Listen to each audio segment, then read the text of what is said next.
সুপ্রভাত। সমুদ্র তীরবর্তী এলাকা বা পাহাড়ি এলাকা, সেটা যাই হোক না কেন, সকালের আমেজ কিন্তু সব জায়গাতেই ভীষণ ভালো লাগে। আর কয়েক ঘন্টা পরই যেহেতু বিদায় নেওয়ার পালা, তাই সকাল সকাল উঠেই প্রকৃতির সৌন্দর্য উপভোগ করতে লাগলাম। ঘুম থেকে উঠে ইউক্যালিপটাসের ঝাড়ের মধ্যে দিয়ে প্রকৃতির সৌন্দর্য জাস্ট অমায়িক, সাথে ভাটাযুক্ত সমুদ্র।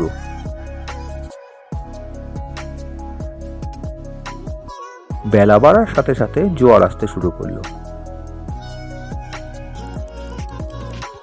প্রায় 8:30 নাগাদ আমাদের ব্রেকফাস্ট দেওয়া হলো। ব্রেকফাস্টে ছিল লুচি, ডালের তরকারি আর ডিম সেদ্ধ। ব্রেকফাস্ট সেরে এবার বিদায় নেওয়ার পালা। অনেক আনন্দ করার পর এবার মৌসুমীকে বাই বাই জানিয়ে আমরা ঘরমুখো হলাম।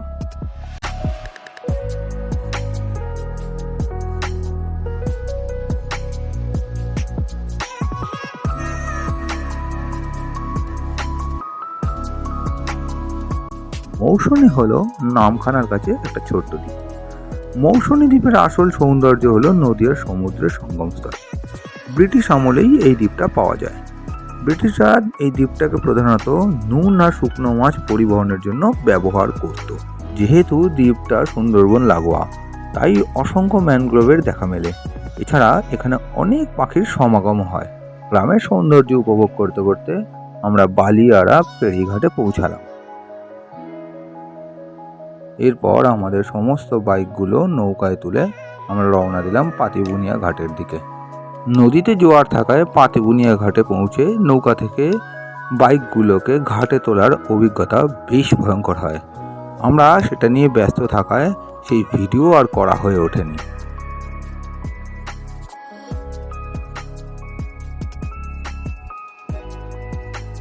পাতিবুনিয়া ঘাট থেকে আমরা গ্রামের রাস্তা ধরে বড় রাস্তায় এসে পৌঁছালাম। এখান থেকে ডান দিকে বকখালি আর বাঁ দিকে কলকাতা। আমরা কলকাতার দিকেই অগ্রসর হই। যেহেতু আজ রথ, তাই রাস্তায় ফেরার পথে বেশ কিছু রথের দেখা মিলল।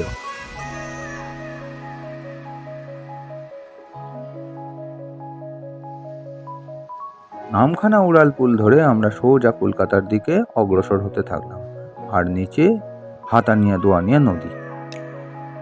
তোমরা যদি কলকাতা থেকে মৌসুমী আইল্যান্ড আসতে চাও তো কি করে আসবে আমি অবশ্যই সেটা জানিয়ে দেবো। এছাড়া ডেসক্রিপশন বক্সেও সেটা পেয়ে যাবে। তোমরা শিয়ালদা স্টেশন থেকে ট্রেন ধরে প্রথমে নামখানা স্টেশনে পৌঁছাবে। সেখান থেকে নৌকায় করে হাতানিয়া দোয়ানিয়া নদী পার করবে।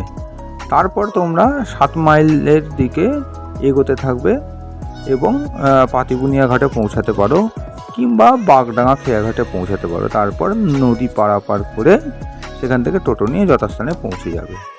তোমরা যদি বাসে করে পৌঁছাতে চাও তাহলে কলকাতা থেকে বকখালিগামী বাসে উঠে 7 মাইলের আগে নামবে।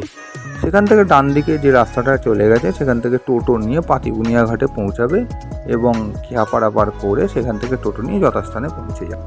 আর তোমরা বাইক বা গাড়ি নিয়ে যদি আসতে চাও তাহলে আমরা যেভাবে কলকাতা থেকে উস্তি রোড ধরে সোজা এসেছি পাতিবুনিয়া ঘাটে, তোমরা সেভাবেই আসবে। তবে 4 চাকা কিন্তু নদী পার হতে পারবে না। তাই তোমরা যে ক্যাম্পে থাকবে তাদের সাথে কন্ট্যাক্ট করে নেবে, যেখানে 4 চাকা রেখে তোমরা যেতে পারবে। ভিডিওটা ভালো লাগলে অবশ্যই লাইক দিও আর কমেন্ট করে জানিও কেমন লাগলো। এছাড়া যারা এখনও সাবস্ক্রাইব করোনি অবশ্যই চ্যানেলটা সাবস্ক্রাইব করে নিও।